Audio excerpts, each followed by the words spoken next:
F-15E被擊落，剛剛升級的最先進的電戰系統，它雖然不是隱形戰機，但是它先進的電子的能量，照理由來講，應該是可以有比較多的及早的反應。如果預警能力受到灼傷或者是說退步的話，那就有可能是因為對方發射的角度是多重的，所以你有所疏漏。美國會不會在自己認為擁有全面空優的情況之下，在戰管比較放鬆了？以聯手打伊朗呢，已經超過5個禮拜了。但是呢，現在是不是陷入了讓美國陷入一個打不贏又離不開的局面呢？我們來看到美國總統川普啊，他在這個禮拜其實最受到全球瞩目的，就是在4月1號他發表全國演說。原本外界是高度期待，想說這個伊朗戰爭大概是不是有什麼時間要結束了？但川普卻說呢，未來2到3週要加大打擊。他說要把伊朗打回石器時代，也暗示呢，如果伊朗領袖不受這個協議的話呢，那麼美國將會襲擊伊朗的發電廠等能源設施。川普的全國演說啊，重點媒體也幫他們整理了一下，他不但強調了很多的戰果，包括呢，美軍已經摧毀了伊朗的海軍跟空軍，然後呢，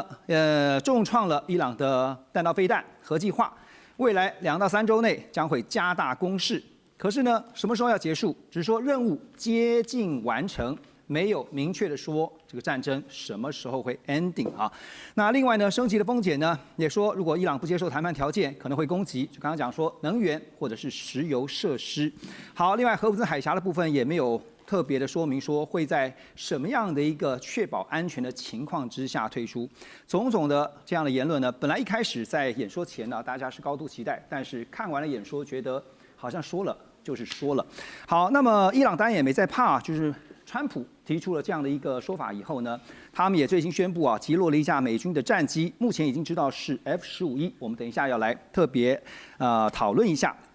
在川普的最新發文當中啊，我們可以看到，他說只要再多一點時間，我們就能夠輕鬆的讓荷姆茲海峽重新開放，掌控石油，並且大賺一筆。不過要加大打擊，勝券在握，這樣的姿態真的是如此嗎？伊朗當局已經駁斥了這種說法 ，CNN 更是報道說，美國自己的情報機構評估都顯示，伊朗目前仍然有1半的導彈發射裝置完好無損，而且保存了這個數千架的自殺式的攻擊無人機。Time 時代雜誌呢更報道說呢，時間正在一秒一秒的耗盡。川普擔心一場曠日持久的衝突，這會拖累到共和黨進入到其中選舉啊。對川普來講，這個年底的選舉還是非常重要的。好，我先請教黃老師啊，這個介正老師，從最近伊朗還在反擊，剛才特別提到打下了一架 F-15E啊，超過90波回擊。你先評估一下伊朗現在的有生戰力。F-15E啊，是服役很久的 F-15這個英式戰鬥機中間最新的改良版。對，在過去幾年是讓美軍決定不讓它退役，讓它升級的一個重大決定。那現役還有剛退役的很多美國空軍將領都是 F-15E的這個戰鬥機的駕駛員，所以他們在支撐上、政治上支撐上啊有這個力道。所以 F-15E被擊落，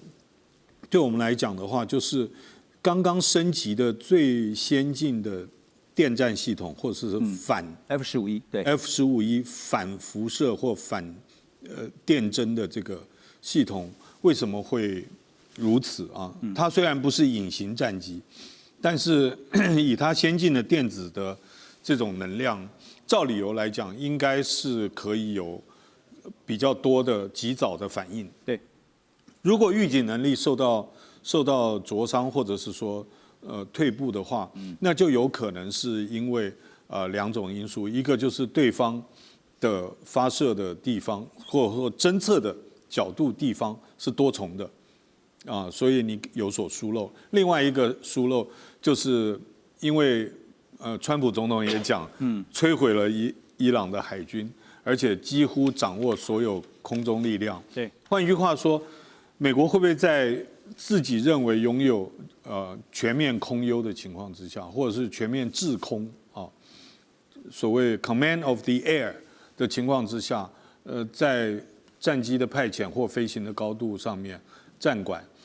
比較放鬆了，覺得說他們應該沒有辦法。這至少證明一件事：伊朗現在還有打的能力哈，並不是毫無還手的這樣的一個能力。沒錯。那當然，這個5个禮拜都過去了，還是沒有結束哈。當然，美國先前強調說要打擊伊朗的，尤其是他說他的戰略目的，這次打擊目的就是要把這個伊朗的核威脅給全部挪除啊。但是目的都沒達成。那接下來大家在想說，川普是要找一個什麼樣的台階下呢？精神式的勝利法嗎 ，Ross？目前很明顯，川普不是做你剛剛說的什麼勝利精神法，現在集結大軍嘛，所以目前就繼續打了，那看看伊朗會不會願意談條件啊？因為不能說伊朗是沒有受訓了，不管是軍方、經濟等等基礎設施。都有受到很嚴重的傷害，那不然過去5個禮拜的美軍跟伊軍的空襲是沒有任何影響，這也是不可能了。所以當然是對伊朗有很嚴重的影響跟後果了。所以我認為川普今天啊，那明天不知道，川普。他的想法，我們只能就今天做評論，對，因為他每一天可能就是要看這個小時而已啊。對，今天這個鐘頭而已。對，但是好像目前他的想法是，那我繼續打了，我伊朗已經給你機會了，我給你機會談條件，我沒有說我要推翻你的政權，雖然口頭講，但是我個人認為，搞什麼顏色革命或推翻政權不是川普的最重要的。你在節目當中曾經分析過哈，說你覺得還是會發動這個地面攻擊，只是說它的規模是大或小哈。當然現在集結了大概就是有5萬名的美軍哈。看起來這個動作似乎是要有發動軍事行動的前兆，不過是不是會打一波比較大的，然後呢就宣稱達到了這個目的，已經勝利了，然後美國就抽手？地面的動作，我還是認為川普會盡量避免了。所以小型，比如說大家都有討論過這個 Khark Island，可能性是很大的。但是比如說佔領首都，不可能。他有看過太多，不管是阿富汗、伊拉克的美國的經驗，他是怕這個政治責任，所以他真的是不想，甚至不敢了。但是我認為，那為什麼沒有開始進行這個地面的動作？還是想給伊朗機會談條件。而且我真的認為，不管怎麼樣，不管演說什麼或其他的因素，美國戰機被擊落等等，對川普來說還是有2個重要目標。哪2個？那是核武跟遠程導彈。那只要伊朗在這2方面談條件，那其他的東西其實是很容易談。那目前為止已經5個禮拜了，這個目的都沒有達到啊。我覺得這個是顯示伊朗領袖耐打有多 stupid，不管是原來的或新上來的，真的很笨。他們一直傷害自己人，一直傷害自己國家。他們真的有機會跟其他的國家，包含美國，有正常關係、正常貿易來往等等，一直拒絕。我還是認為錯是在他們的決定權是在他們的手上。OK， 戰鬥持續，但是除了伊朗有傷亡以外，美國也有戰損哈。所以培波老師怎麼看？因為剛剛特別提到說，會不會真的發動一次比較有規模性的，然後象徵性的勝利，然後呢正好有一個退場機制？您覺得？其實川普似乎有一些暗示啊，就是他在前天大家覺得就是一直在重複的那一些演講裡面，他說了未來2-3週會有一個毀滅式的攻擊，對啊，特別是如果伊朗不答應美國的15點和平協議，好，那我們先假設伊朗就是不理這所謂的15點和平協議好了，那確實會像您剛剛講的，有可能美國就進行一個更大規模的一次性的攻擊，打完之後呢，他就說。我現在列的這些軍事目標，大部分都達到了，因為你可以看到，伊朗到現在沒有把它的這個核武的能量展現出來，所以就算伊朗有，而且美國沒有把它移除掉，對，但是美國可以說有啊，因為沒有人會知道，美國說有就有啊，對，因為沒有人知道伊朗到底有沒有被移除掉核武能力嘛。海空軍確實，伊朗似乎只剩下一些非常老舊的飛機，說是一些小艇或者無人艇，就這樣子了，也可以。然後政權更替，川普已經講了。哎呀，沒想到他們這些一開始的第1代領導人都已經再見，現在都到第3代了，他們比較溫和，比較理性，所以政權也更替了。所所以川普只要一次的大規模的攻擊之後，他確實可以說目標達到。你看我們現在大致上都已經做到我們之前設定的，所以呢，伊朗他也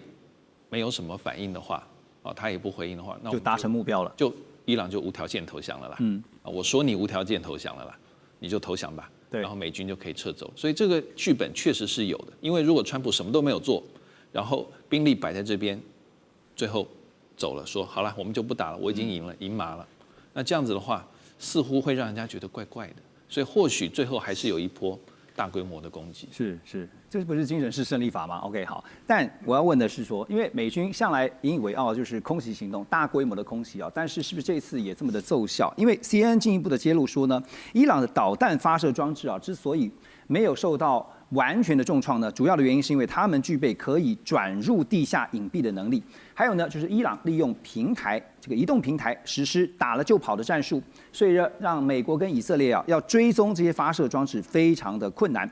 還有看到這個伊朗的半官方媒體啊，法斯通訊社在3號有個最新報道，他們說呢，伊朗擊落了第2架美軍 F-35戰機，但是 CBS 轉述了五角大廈的官員，他們的消息指出呢，確定是有戰機被擊落，但是並不是 F-35，而是 F-15英式戰機升級的打擊鷹啊，就是 F-15E，我們剛剛一起提到的。好，外電呢，《華爾街日報》也說呢，確實證實了 F-15E 被擊落。那伊朗的這個官方呢，那根據 AP 啊，美聯社他們也說啊，伊朗現在在找這個駕駛員，因為駕駛員彈跳出來了，現在所有人都在要找把這個駕駛員抓到。好，那黄老師啊，杰倫老師，空襲啊，現在也面臨到必要的戰損，就是在這一次 F-15E 又被打下來以後哈，大家看到的一個現象 ，F-15英式戰機升級版遭到擊落，對於美軍的警訊，剛剛你也特別提到了 F-15E 的這個部分。這個警訊啊，不是這個一架飛機被擊落的警訊，這個警訊是它 F-15E 升級版以後的電子干擾能力有沒有辦法應對來自各種不同波段的偵測，就是說它的反制系統或者是早期預警系統能不能夠知道？所以這一點是我覺得算是當做一個教科書吧。可能因為美國的全球就這個 F-15E 啊的這個升級版是蠻全面的，現在還有很多在服役，甚至台灣還有人講說我們下一代戰機可以想辦法去爭取。那現在回過頭來講，另外一個就是我們可能這個有一個類似典範移轉的，換一句話說，就是我們以為我們打掉了所有伊朗的防空能力，而他們在電子偵測的這種面向上面，可能是遍布很廣。對，那並沒有完全被摧毀，它保持了一定的偵察能力，而且它還可移動。对。那麼這個東西可能就有外力幫忙，因為也許他自己要依靠其他的，不完全是地面戰，有可能有衛星啊，或者是其他的低軌衛星或者是太空衛星，給予它的數據，讓它能夠去偵測。對，可是剛剛提到重點哈，有外力的協助哈，但這個外力到底是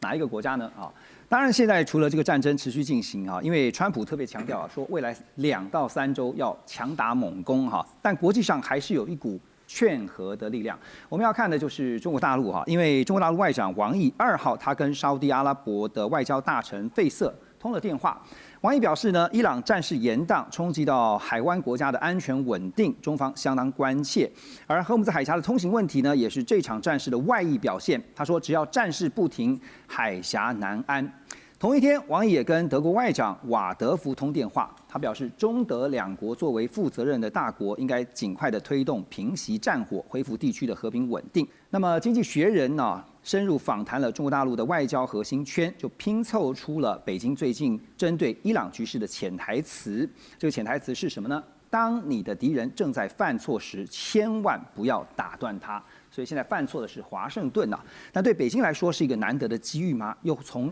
這個機遇當中如何把握，去得到什麼呢？大使，其實這個《經濟學人》這種講法，好像是大陸的學界的這種看法啊。這個好像把話塞在人家嘴巴裡的樣子。對啊，我是覺得，其實你說中國大陸這個會從這場戰爭中獲益啊，這個是不確定的。那可是中國大陸會不會因為這場戰爭啊，付出這個代價啊，也受到影響？那是確實的，而且正在加強當中。所以我覺得這個講法就變成就是說，自己的想法硬要說是別人的想法，現在這些什麼著名的這些媒體啊，西方媒體都很奇怪，都不具名。你說誰講嘛？就沒說，要不然就是說高層，因為美國也是高層。然後又各一群什麼官員都是這樣子，而且都是很知名的這些媒体，我覺得他們在把他們自己的這個所謂的可信度啊，正在快速降低。那可是會不會有影響？可能會有些人受影響。不過我聽到這個講法，我就覺得很可笑。對，為什麼我說中國大陸其實在這場戰爭裡面，它也會要在外交上積極啊？因為事實上的話，中國大陸有50%的能源啊。進口能源是從這個荷姆斯海峽那邊運出來的啊，對，你說沒有影響，不可能的。雖然說有3艘船，中國大陸外交部這個說有3艘中國的船只已經從荷姆斯海峽運出來，3艘那要跟平常那比起來那差太遠了。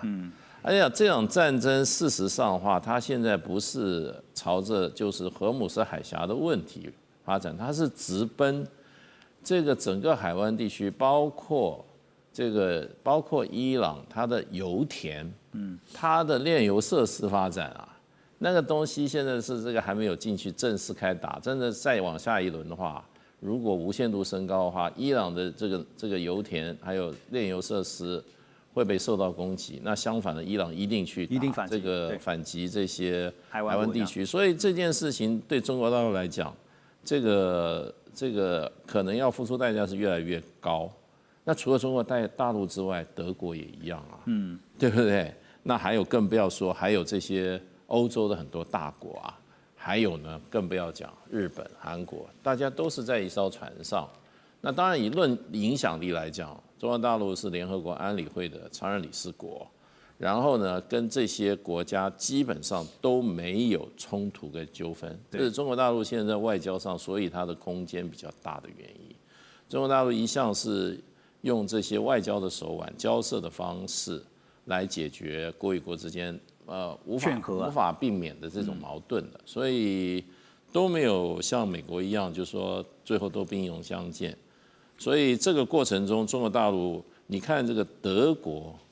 你要看王毅是應邀啊，回電話、接電話，德國找中國大陸。那所以現在找中國大陸的國家很多，對中國大陸本身，他們也知道中國大陸在這裡面有他的這個籌碼在裡面。沒錯。所以呢，這個我認為是中國大陸現在可能會扮演越來越積極的角色。對，但至少由此可見啊，就中國大陸在歐洲，還有包括特別最近德國之聲也有一個分析啊，就是說在東南亞國家，因為現在東南亞國家因為伊朗的關係，這個也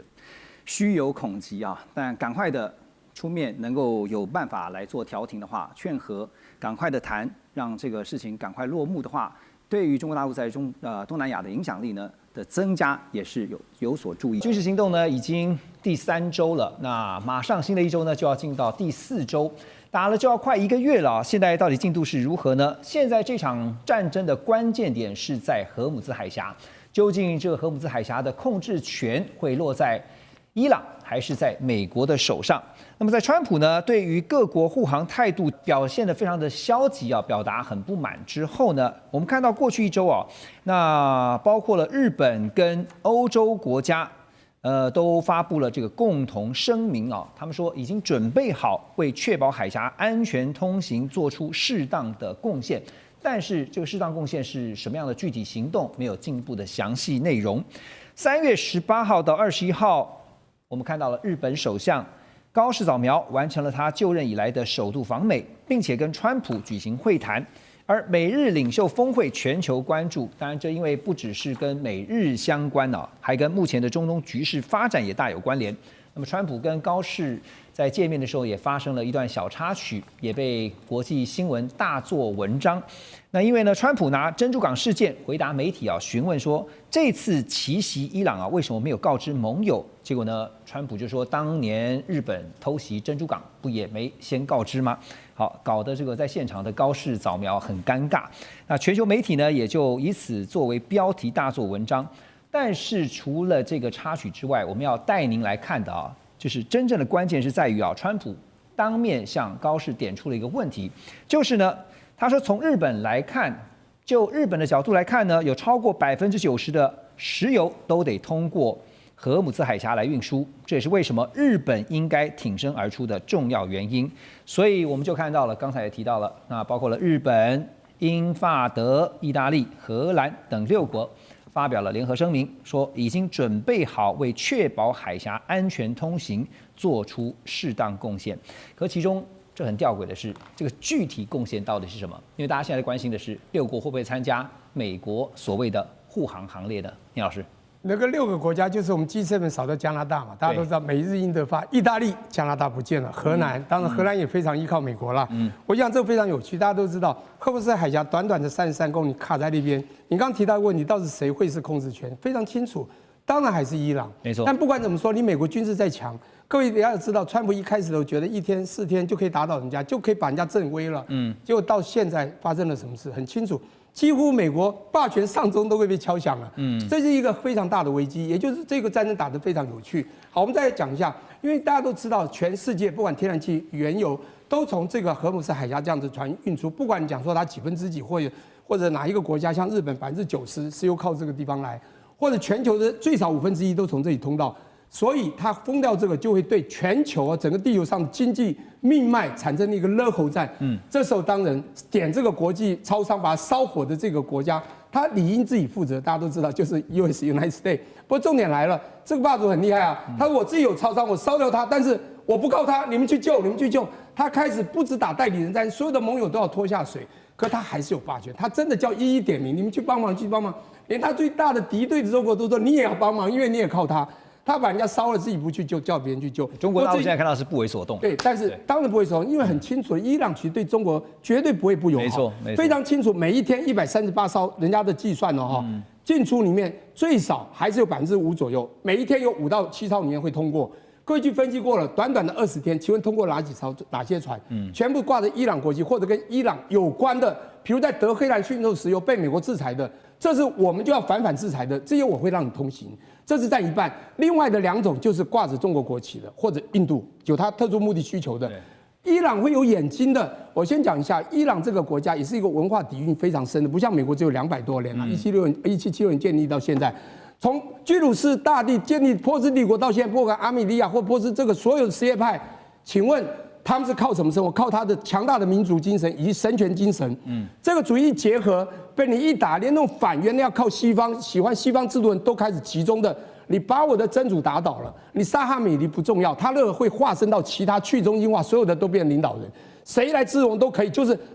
要打我們真主的這一個。我覺得現在伊朗就是這樣的一個情緒起來了，對，所以他是不是有辦法控制這個勒喉戰？當然就是，但是雖然他的武力軍力不急於抵禦美國，但是美國現在非常清楚，不是打不贏，耗不起。是，聶老師，他一定拉回到這個關鍵點，就是說我們在講說荷姆斯海峽哈，因為包括日本在內的6國發表了共同聲明啊，他們是不是要創造一個，也是美方的一個想定，就是要創造一個所謂的自由航行的定義？我在這地方自由航行，所以呢，你伊朗如果打我的話，你就是與6國為敵，包括應該說7國，包括美國在內。但是我覺得這樣講，人與人之間是互動的，國與國之間也是互動，這是情緒互動。我剛剛提到了中國，提到印度，提到跟伊朗相關的國家，為什麼他們可以走？請問其他的國家，不管美日印法、意大利或者荷蘭。這些國家是需要你好好對我，我可以跟你玩。對，我有我的 demand， 我有我的 want， 我有的 desire。我想他的需求，他的想要，甚至他情緒想要被安撫的，你們這些國家要不要配合我？你是聽美國的，我絕對還是跟你打到底。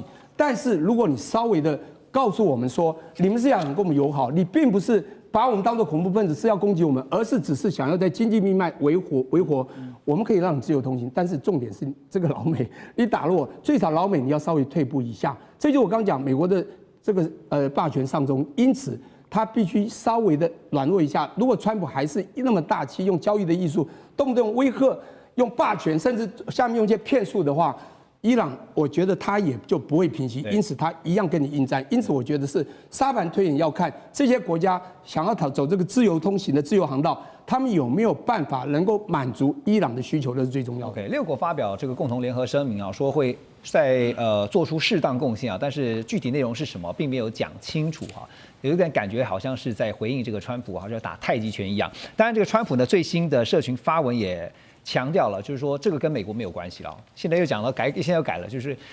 荷姆斯海峽跟美國沒有關係，因為他說維護荷姆斯海峽安全責任日後應該是由仰賴荷姆斯海峡這個航道的國家來扛起來。強調美國因為用不着荷姆斯海峽，美國自己就有石油了，所以不必負責巡邏保衛啊。而且呢，他也特別強調說，美國已經非常接近啊對伊朗當初發動這個軍事行動的目標。好，那另一方面我們也看到，因為拉回到看這次高市早苗去訪問美國，然後呢跟川普見面啊，日方呢在這個會面之後，那也宣布呢要對美國展開第2波的投資計劃，總金額超過11兆日元。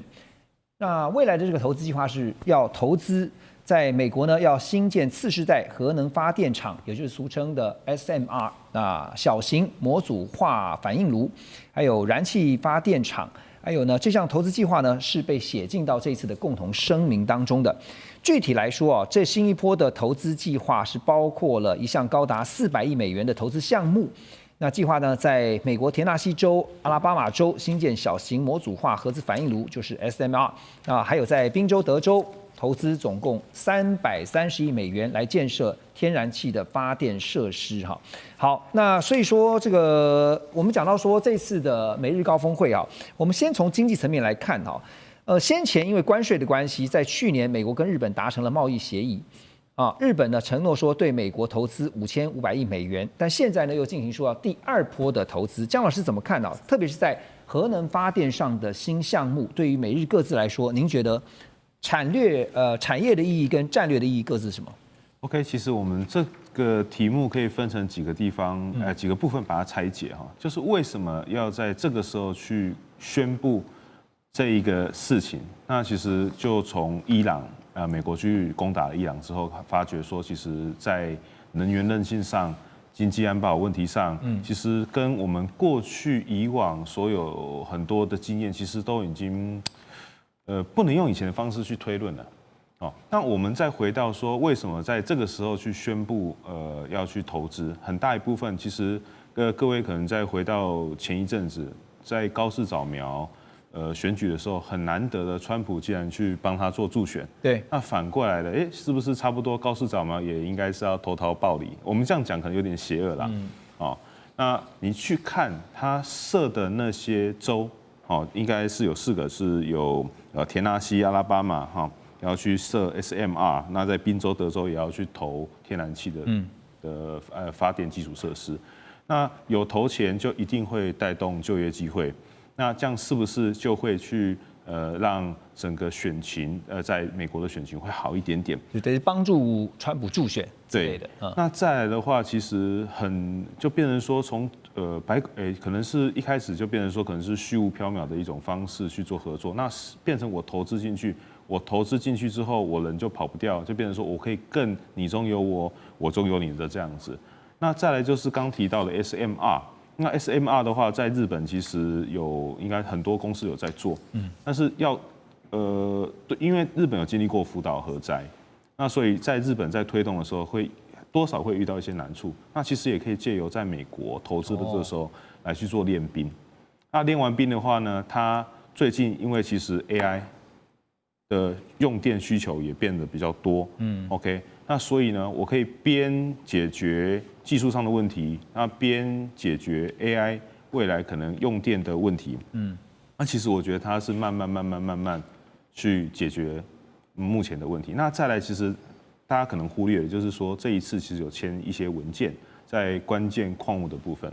那其實這個就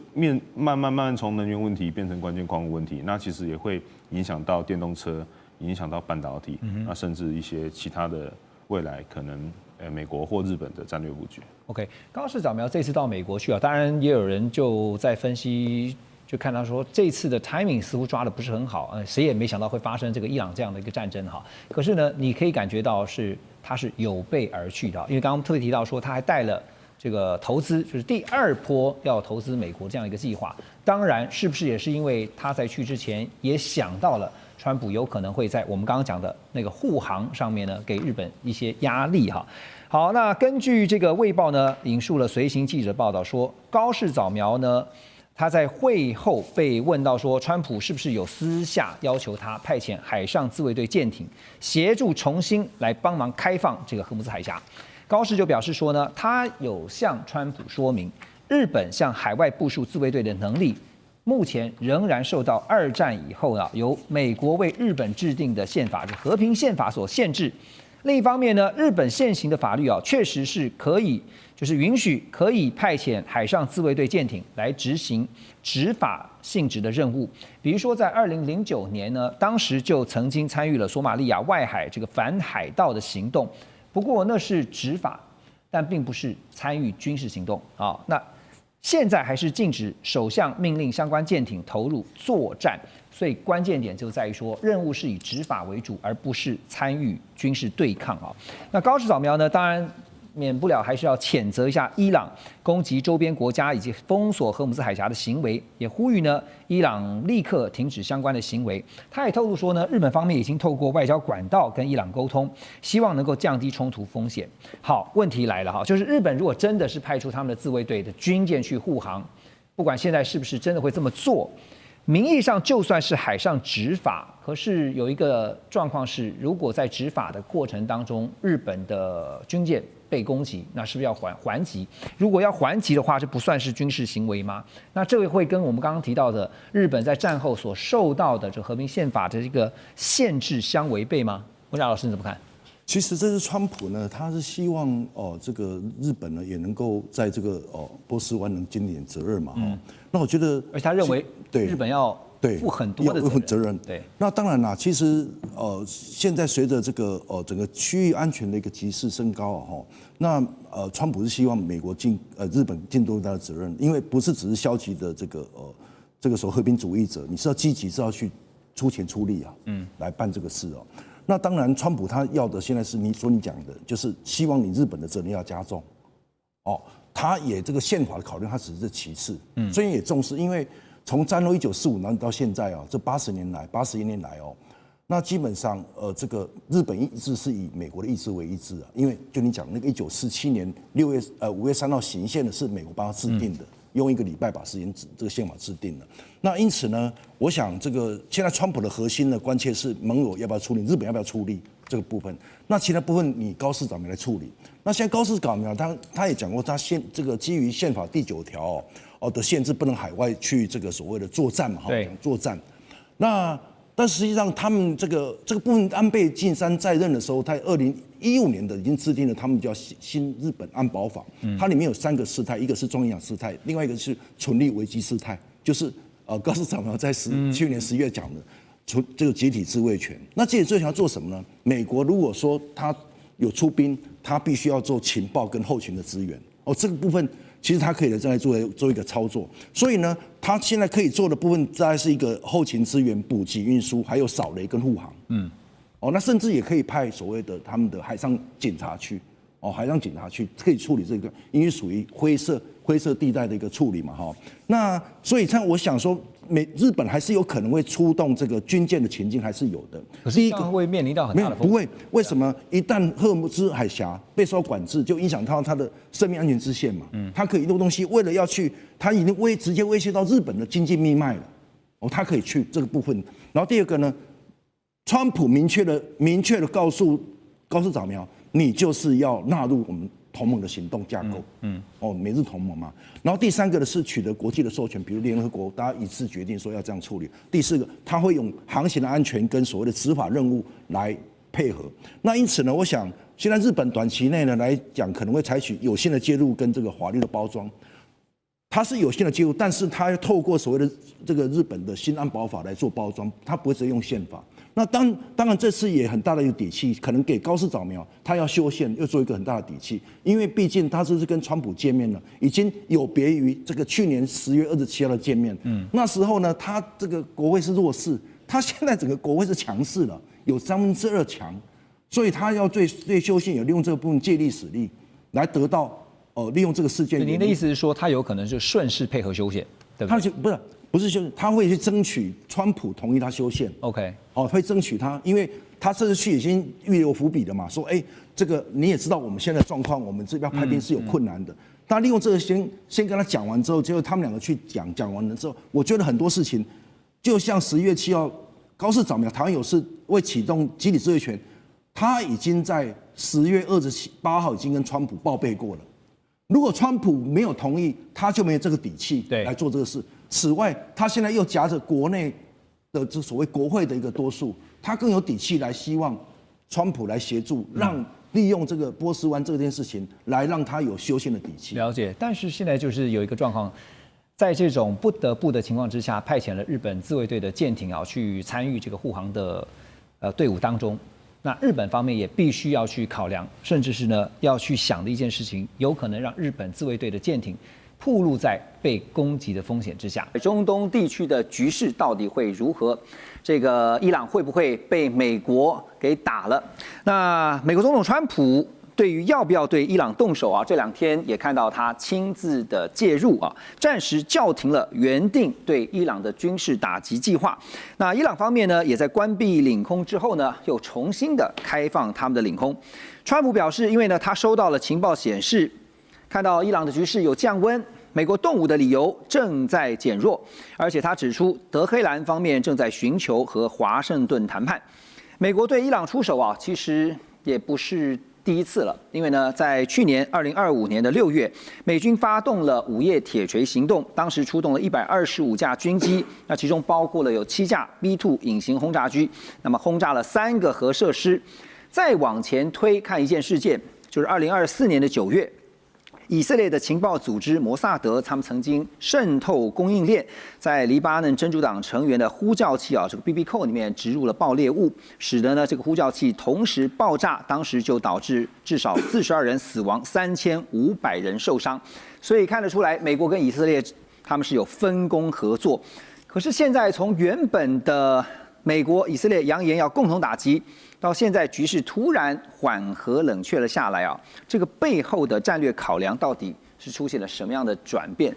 季老師怎麼看？好，首先第一個原因當然就是，如果美軍要發動比較大規模的打擊的話，它在中東地區目前的戰力集結其實還不夠，因為先前美軍把戰力抽調到加勒比海，所以加勒比海有12艘美軍的軍艦，那以至於中東地區其實目前只有3艘驅逐艦跟1艘潛艦，沒有航艦打擊群。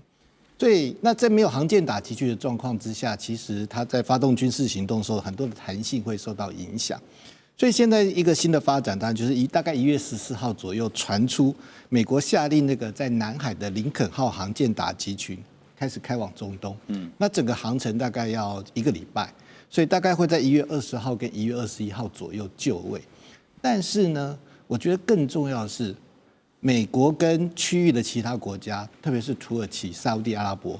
應該會利用林肯號部署的這一段時間，再去對整個情勢做評估。因為最主要是在1月8號，伊朗政府的從晚上開始做血腥鎮壓之後，目前伊朗街頭上的抗議算是暫時被壓制下去。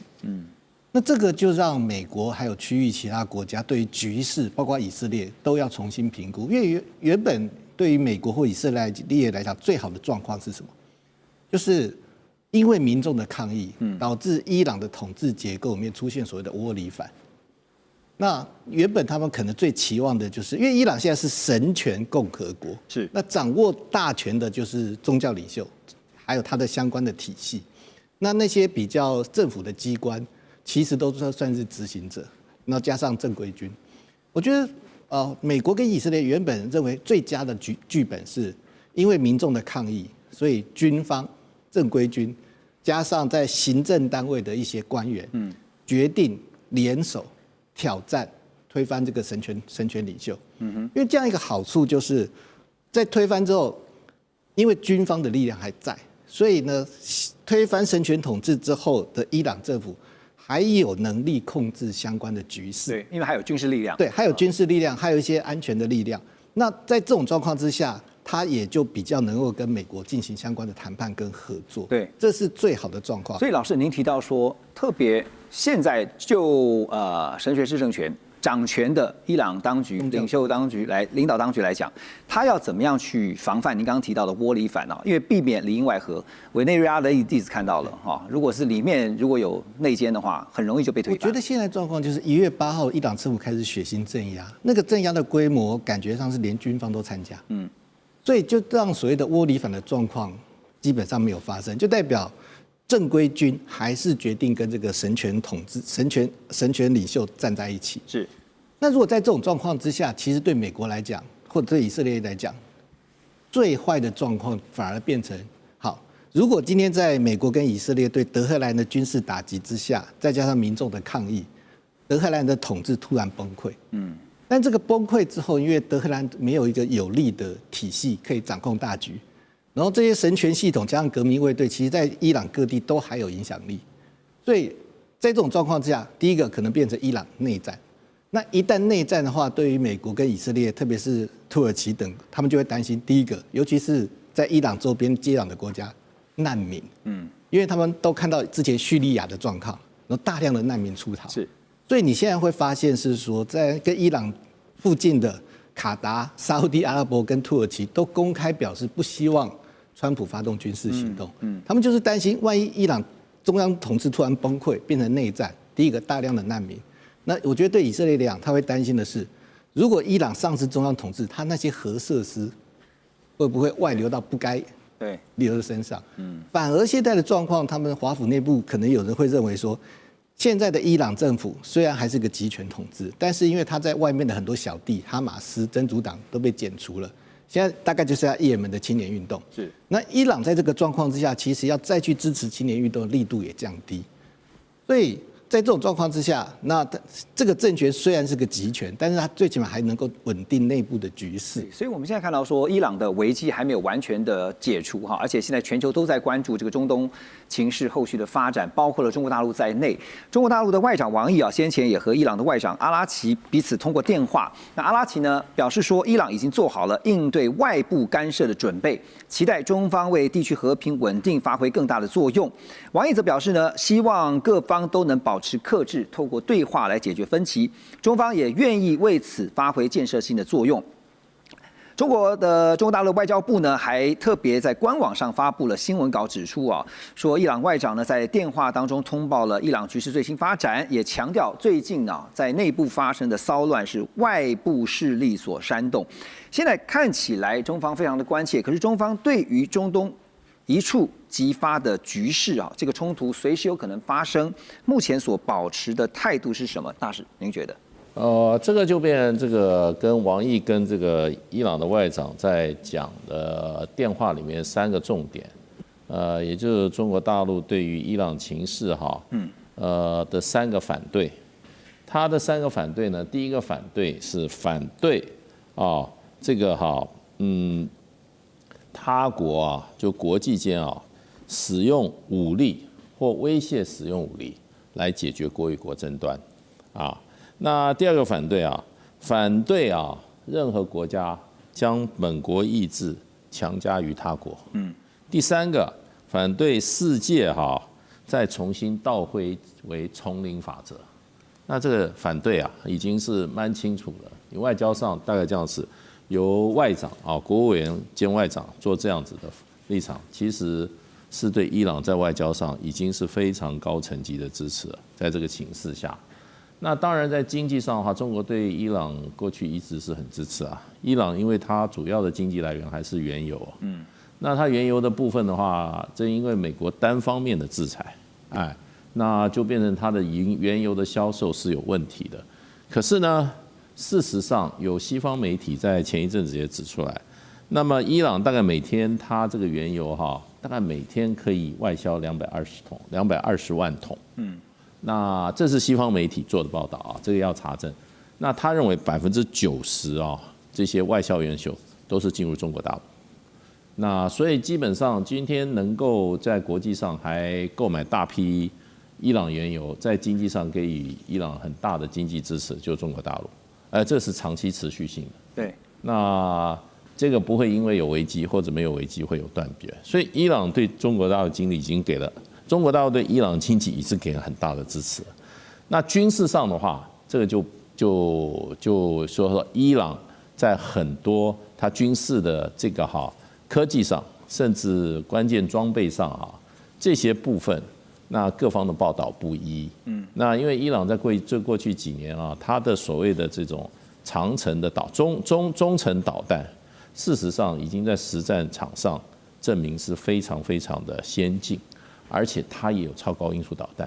可是外界就在猜這個技術從哪裡來。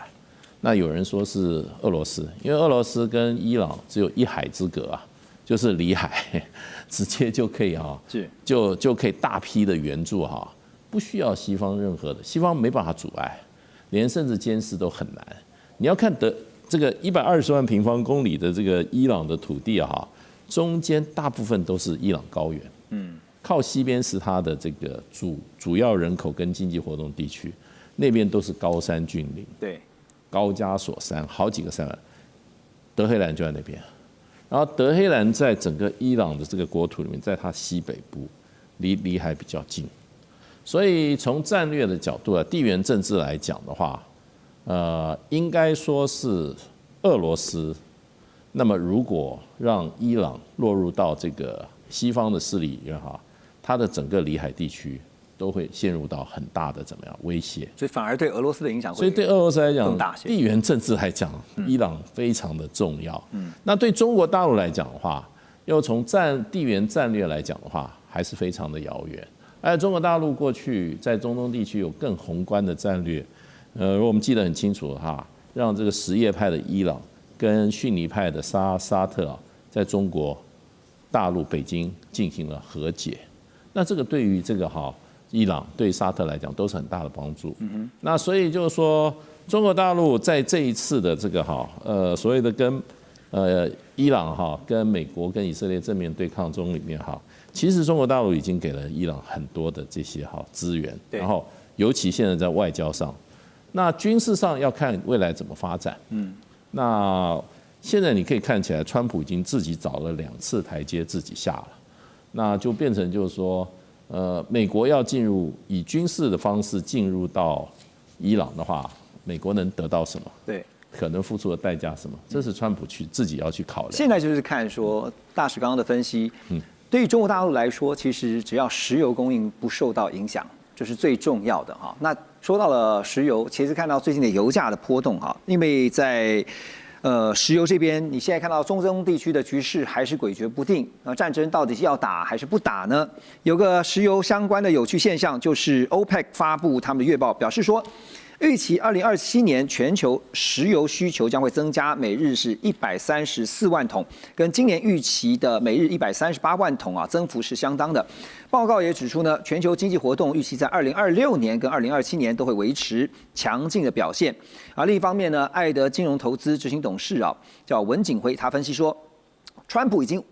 控制了委內瑞拉，如果未來再成功控制伊朗的話，反映石油控制權就會易主失去平衡。那相信呢，其他石油國就會實施禁運或者是跟川普來想辦法怎麼樣抗衡維護自身的利益。所以未來油價未必會跌，反而會有很大的機會再度攀升我們怎麼看國際油價，還有因應現在的局勢它有可能會發展的一個情形？這個國際這個石油組 OPEC 它的目前的評估正好跟 IEA 就國際能源署的評估有點不太一樣。國際能源署是沒有那麼樂觀。那如果以這個波斯灣國家來看的話，目前的這個油價還是平穩的，沒有受到這次伊朗目前的風暴影響。因為最主要是第一個，荷姆斯海峽並沒有被封鎖；是第二個，並沒有任何的油田被炸掉；第三個，沒有任何的石油生產國家宣布停產。這3個原因都沒有發生所以這個風暴並沒有發生。那我們過去20年市場早就習慣了說，這個中東每次都有這個危機的疲勞症就是說，伊朗要報復了，美國所有的方案都放在桌子上了，中東局勢高度緊張啊。但是最後呢，如果没有发生油的斷供鏈，就不會有什麼石油大漲的這個情形，就不會受到這個因素的影響。當然，我們知道荷姆茲海峽如果被封鎖的話，那當然影響很大。对，因為在石油海運它佔了1/3啊，那我們亞洲市場它佔了80%。所以不管是沙烏地阿拉伯啊、科威特啊、伊拉克、伊朗，對他們的影響都很大。如果一旦荷姆茲海峽被伊朗封鎖的話，那確實對石油的油價會產生很大的影響。但是，誠如剛剛大使講的，美國如果要攻打伊朗，他一定要設定好他的戰略目標。你能不能拿到伊朗的石油，這是一個最重要的問題。那你如果像上次去年6月你去攻打伊朗的核設施，那顯然看起來目前沒有完全的毀滅它所有的核設施。那如果你是目標是核設施的話，那跟石油又是2件事了。对，你能不能進駐伊朗去取得它政權，那更是非常的幾率非常小。誠如剛剛杰老師講的，伊朗是一個教士國家，它的統治非常複雜。而且這次它暴亂是因為經濟問題，它官方的匯價跟民間黑市的匯價差了幾十倍，所以呢通膨非常嚴重，老百姓生活都有問題。過去還有補助，現在連補助都沒有了，所以大家都上街頭去抗議。那目前這個狀況好像統治層還目前有效的控制，還沒有失控。對，那在這種情況之下的話，你美國要去攻打伊朗，你一定要設立好一個非常明確的戰略目標。它不是像委內瑞拉，他是想把這個總統馬杜羅抓走，然後呢，希望接他的人能夠貫徹美國的意志，對不對？把這個委內瑞拉的石油能夠歸美國所能來使用。那現在伊朗能不能達到這？顯然這個情況是差很多。還有很多階段性的考量哈，因為畢竟伊朗跟委內瑞拉不可拿來做相提並論啊，這個可能更複雜的多。重點就是在於說，你控制住之後，那個 afterwards 之後的問題，你要如何來處理？可真的是千頭萬緒。